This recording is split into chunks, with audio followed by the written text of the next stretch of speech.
Ravi colours இன்றைய trending பெண்களுக்கான exclusive கலெக்ஷனுடன் kurtis, palazzo pant, Patiala pant, துப்பட்டாக்கள், ஷேப்வேர்கள், நைட்டிகள், பிராண்டட் உள்ளாடைகளும் கிடைக்கும். ரவி கலர்ஸ், நேரு வீதி, ராஜா தியேட்டர் சிக்னல் அருகில், புதுச்சேரி.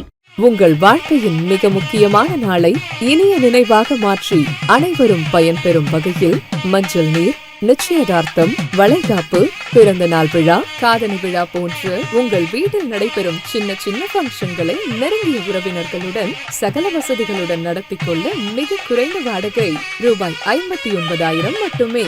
உங்கள் கனவுகளை நனவாக்கும் திருமண மண்டபம் வேல் சொக்கநாதன் திருமண நிலையம், வள்ளலார் சாலை, காமராஜ் நகர், புதுச்சேரி. முன்பதிவிற்கு 99406629 and 7373608282. வணக்கம். முக்கிய செய்திகள். இரட்டை என்ஜின் ஆட்சிக்கு கிடைத்த மகத்தான அங்கீகாரம்தான் இந்த வெற்றி. பிரதமர் மோடிக்கு முதலமைச்சர் ரங்கசாமி கடிதம்.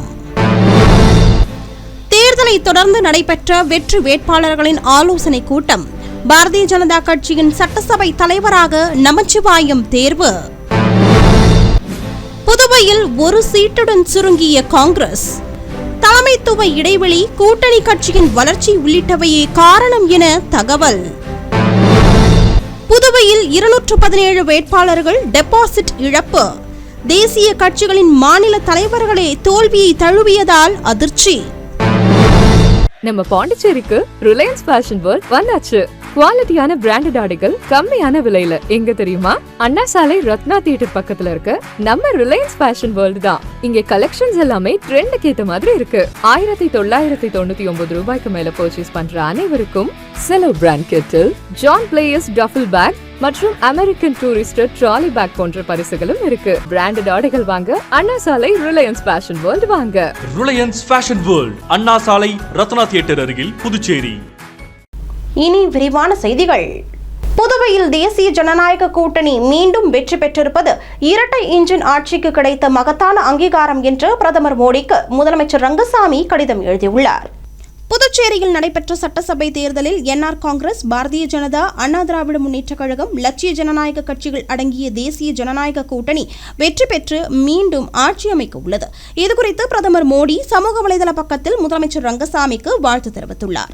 இதனைத் தொடர்ந்து பிரதமர் மோடிக்கு முதலமைச்சர் ரங்கசாமி அனுப்பியுள்ள கடிதத்தில், புதுச்சேரியில் இருந்து நல்வாழ்த்துக்கள் என்றும், புதுச்சேரி மக்களின் சார்பாக உங்கள் கனிவான வார்த்தைகளுக்கும் தொடர் ஆதரவுக்கும் தனது உளமார்ந்த நன்றியை தெரிவித்துக் கொள்வதாகவும், வரலாற்று சிறப்புமிக்க மக்கள் தீர்ப்பானது உங்கள் தொலைநோக்குமிக்க தலைமைத்துவத்துக்கும் நமது யூனியன் பிரதேசத்தை உருமாற்றிய இரட்டை இன்ஜின் ஆட்சி முறைக்கும் கிடைத்த ஒரு மகத்தான அங்கீகாரமாகும் என்று குறிப்பிட்டுள்ளார்.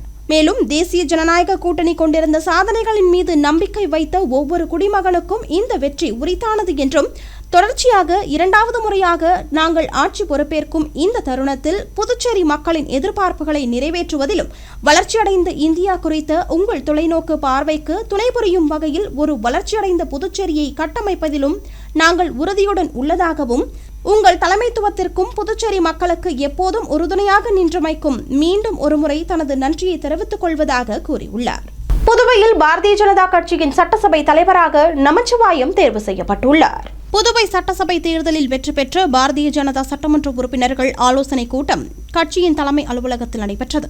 மாநில தலைவர் வி. பி. ராமலிங்கம் தலைமை தாங்கினார். இதில் மத்திய அமைச்சரும் பாரதிய ஜனதா தேர்தல் பொறுப்பாளருமான மன்சுக் மாண்டவியா, கட்சியின் மேலிட பொறுப்பாளர் நிர்மல்குமார் சுரானா, தசரத் ஆகியோர் கலந்து கொண்டனர்.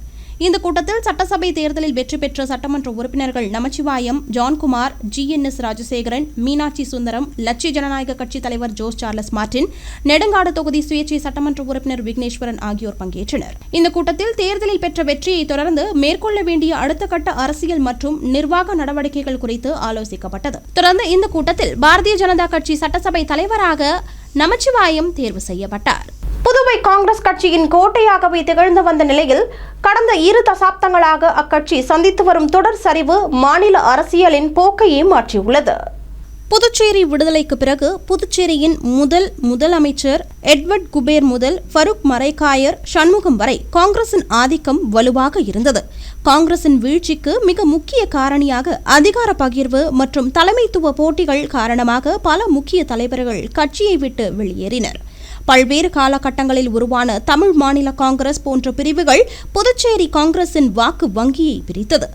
தொடர்ந்து புதுச்சேரி காங்கிரஸ் வரலாற்றில் மிகப்பெரிய சரிவு 2011 ஏற்பட்டது. அப்போதைய முதலமைச்சராக இருந்த என் ரங்கசாமி காங்கிரஸ் மேலிடத்துடன் ஏற்பட்ட மனக்கசப்பால் கட்சியை விட்டு வெளியேறி அதே ஆண்டில் அகில இந்திய என்ஆர் காங்கிரஸ் என்ற புதிய கட்சியை தொடங்கினார். அதோடு மட்டுமல்லாமல் 2 மாதத்தில் தேர்தலில் வெற்றி பெற்று ஆட்சியையும் பிடித்தார். அப்போது காங்கிரஸ் கட்சி படுதோல்வி அடைந்தது. தொடர்ந்து 2016 திராவிட முன்னேற்ற கழகத்துடன் கூட்டணி அமைத்து நாராயணசாமி தலைமையில் காங்கிரஸ் மீண்டும் ஆட்சிக்கு வந்த நிலையில் இந்த ஆட்சி காலம் முழுவதும் ஆளுநர் கிரண்பேடியுடன் ஏற்பட்ட மோதல்கள் மற்றும் நிர்வாக சிக்கல்களால் மக்களிடையே அதிருப்தி நிலவியது. பின்னர் 2021 சட்டசபை தேர்தலுக்கு சில மாதங்களுக்கு முன்பு காங்கிரசின் முக்கிய அமைச்சர்கள் மற்றும் சட்டமன்ற உறுப்பினர்கள் அடுத்தடுத்து விலகி பாரதிய ஜனதாவில் இணைந்ததால் 30 தொகுதிகள் கொண்ட சட்டசபை தேர்தலில் காங்கிரஸ் வெறும் 2 இடங்களில் மட்டுமே வெற்றி பெற்றது. இதனால் புதுச்சேரி வரலாற்றில் முதல் முறையாக காங்கிரஸ் தனது எதிர்க்கட்சி தகுதியை கூட இழந்து தவிப்புக்குள்ளானது. இந்நிலையில் தற்போது நடைபெற்ற சட்டசபை தேர்தலில் திராவிட முன்னேற்ற கழகத்துடன் கூட்டணி அமைத்து குழப்பமான முடிவுகளை மேற்கொண்டு 16 தொகுதிகளில் போட்டியிட்ட காங்கிரஸ் உசிறு தொகுதியில் மட்டுமே வெல்ல முடிந்தது. குறிப்பாக தற்போது நடைபெற்ற சட்டசபை தேர்தலில் காங்கிரஸ் கட்சியின் மாநில தலைவரான வைத்தியலிங்கம் தட்டாஞ்சாவடி தொகுதியில் முதலமைச்சர் ரங்கசாமிக்கு எதிராக களம் இறங்கினார். தேர்தல் முடிவில் வைத்தியலிங்கம் அந்த தொகுதியில் 4வது இடத்திற்கு தள்ளப்பட்டு படுதோல்வி அடைந்ததுடன் டெபாசிட்டையும் இழந்தார். இந்நிலையில் ரங்கசாமிக்கு இணையாக ஒரு மக்கள் செல்வாக்கு மிக்க தலைவரை உருவாக்க தவறியது, டெல்லி மேலிடத்தின் முடிவுகள் உள்ளூர் அரசியலுக்கு ஒத்துப்போகாதது, தேசிய அளவில் பலமடைந்து வரும் பாரதிய ஜனதா புதுச்சேரியில் காங்கிரசின் முக்கிய தலைவர்களை தன்வசம் ஈர்த்தது, கூட்டணியில் இருந்தாலும் காங்கிரசின் வாக்கு வங்கியை திராவிட கட்சிகள் மெல்ல மெல்ல ஆக்கிரமித்தது உள்ளிட்ட காரணங்கள் காங்கிரஸ் கட்சியின் வீழ்ச்சிக்கான காரணங்களாக கூறப்படுகிறது. ஒரு காலத்தில் புதுவையின் சிம்மாசனமாக இருந்த காங்கிரஸ் இன்று மீண்டெழ போராடும் நிலை உள்ளது குறிப்பிடத்தக்கது. புதுச்சேரி 2026 சட்டசபை தேர்தலில் போட்டியிட்ட வேட்பாளர்களில் 217 வேட்பாளர்கள் டெபாசிட் இழந்துள்ளனர். 30 தொகுதிகள் கொண்ட புதுச்சேரியில் தேசிய ஜனநாயக கூட்டணியில் என்ஆர் காங்கிரஸ், பாரதிய ஜனதா, அண்ணா திராவிட முன்னேற்ற கழகம், லட்சிய ஜனநாயக கட்சி ஒரு அணியாகவும், இந்தியா கூட்டணியில் காங்கிரஸ், திராவிட முன்னேற்ற கழகம், விடுதலை சிறுத்தைகள் கட்சி ஒரு அணியாகவும் போட்டியிட்டன. இதேபோல் தமிழக வெற்றிக் கழகம், நேயம் மக்கள் கழகத்துடன் கூட்டணி அமைத்தும் நாம் தமிழர் கட்சி தனியாகவும் போட்டியிட்டனர். இதன் மூலம் புதுவையில் 4 முனை போட்டி ஏற்பட்டது. இந்த தேர்தலில் அரசியல் கட்சி வேட்பாளர்கள், சுயேட்சைகள் என மொத்தம் 294 பேர் களத்தில் இருந்த நிலையில் தேர்தலில் போட்டியிட்டவர்கள் டெபாசிட் தொகையை திரும்ப பெற வேண்டும் என்றால் பதிவான வாக்குகளில் 6 1 பங்கு வாக்குகளை பெற வேண்டும். அந்த வாக்குகளை பெறவில்லை என்றால் அவர்கள் டெபாசிட் தொகையை இழப்பார்கள். அந்த வகையில் தட்டாஞ்சாவடி தொகுதியில் முதலமைச்சர் ரங்கசாமியை எதிர்த்து போட்டியிட்ட காங்கிரஸ் கட்சி தலைவர் வைத்தியலிங்கம், காலாப்பட்டு தொகுதியில் காங்கிரஸ் கட்சி சார்பில் போட்டியிட்ட முன்னாள் அமைச்சர் ஷாஜகான், சுயேட்சைகள் உட்பட மொத்தம் 217 பேர் டெபாசிட்டை இழந்துள்ளனர். புதுச்சேரியில் ஜவஹர் சிறுவர் இல்லம் சார்பில் 9 இடங்களில் நடைபெறும் கோடைக்கால பயிற்சி முகாமில் ஏராளமான மாணவர்கள் கலந்து கொண்டு பயிற்சி பெற்று வருகின்றனர். கோடை விடுமுறையொட்டி பள்ளி கல்வி இயக்ககத்தின் மூலம் ஜவஹர் சிறுவர் இல்லம் குழந்தைகளுக்காக பல்வகை கலைகளான பரதம், கிராமிய நடனம், வாய்ப்பாட்டு இசை, வயலின், வீணை, மிருதங்கம், ஓவியம், கைவினை, கிதார், கீபோர்டு, ட்ரம்ஸ், டேக்வாண்டோ ஆகியவற்றை கற்பிக்க சிறப்பு ஏற்பாடுகளை செய்துள்ளது. ஜவஹர் சிறுவர் இல்லம் லாஸ்பேட் கோலக்கார அரங்கசாமி நாயக்கர் அரசு நடுநிலைப் பள்ளி, கதிர்காமம் அரசு பெண்கள் மேல்நிலைப் பள்ளி, காலாப்பட்டு அரசு பெண்கள் மேல்நிலைப் பள்ளி, வில்லியனூர் அரசு பெண்கள் நடுநிலைப் பள்ளி, திருவண்டார்கோவில் அரசு பெண்கள் மேல்நிலைப் பள்ளி, பாகூர் அரசு நடுநிலைப் பள்ளி, கரியமாணிக்கம் அரசு நடுநிலைப் பள்ளி, நொனாங்குப்பம் அரசு மேல்நிலைப் பள்ளி ஆகிய 9 இடங்களில் 2ஆம் தேதி துவங்கிய பயிற்சி முகாம் 31ஆம் தேதி வரை நடைபெறுகிறது. இந்த முகாமில் 6 முதல் 16 வயதுள்ள அரசு மற்றும் தனியார் பள்ளி மாணவர்கள் ஆர்வமுடன் கலந்து கொண்டு பயிற்சி பெற்று வருகின்றனர்.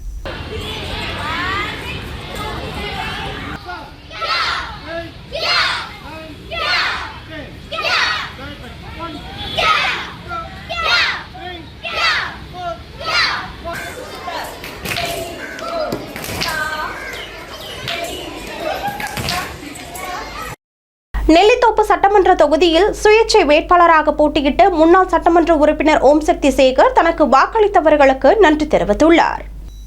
முன்னாள் சட்டமன்ற உறுப்பினர் ஓம் சக்தி சேகர் வெளியிட்டுள்ள செய்திக்குறிப்பில், புதுவை மாநிலம் நெல்லித்தோப்பு சட்டமன்ற தொகுதியில் சுயேட்சை வேட்பாளராக பலாப்பழம் சின்னத்தில் போட்டியிட்டு 7376 வாக்குகள் அளித்த அன்பு பொதுமக்களுக்கும் தனது இதயம் கனிந்த நன்றியை தெரிவித்துக் கொள்வதாக கூறியுள்ளார்.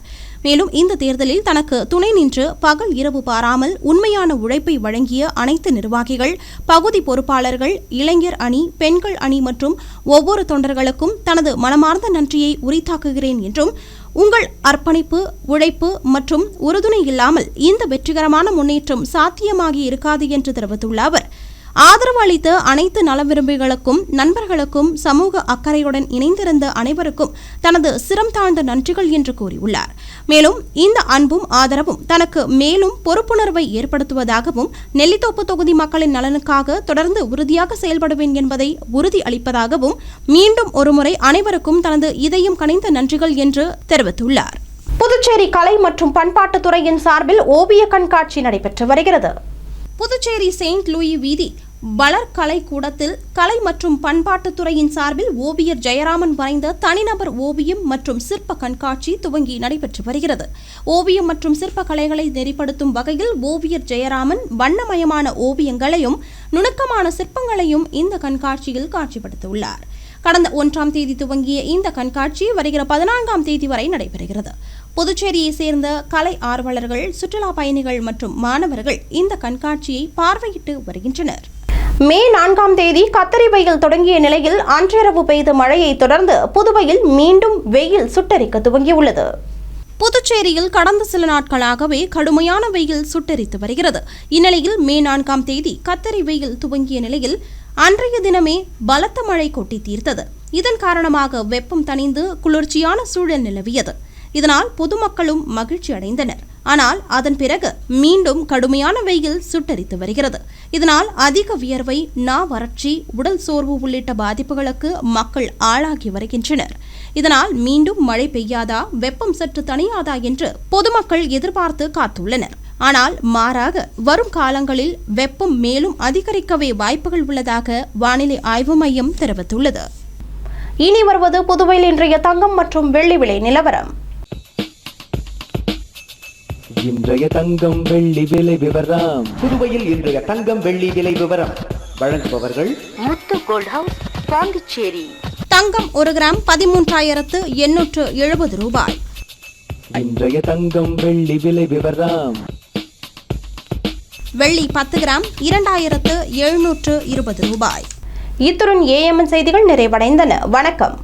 புதுச்சேரி உங்கள் ஏஎம்என் டிவி செய்திகளை யூடியூபில் உடனுக்குடன் காண ஏஎம்என் டிவி பாண்டிச்சேரி சேனலை சப்ஸ்கிரைப் செய்யுங்கள். பெல் பட்டனை மறக்காமல் கிளிக் செய்யுங்கள்.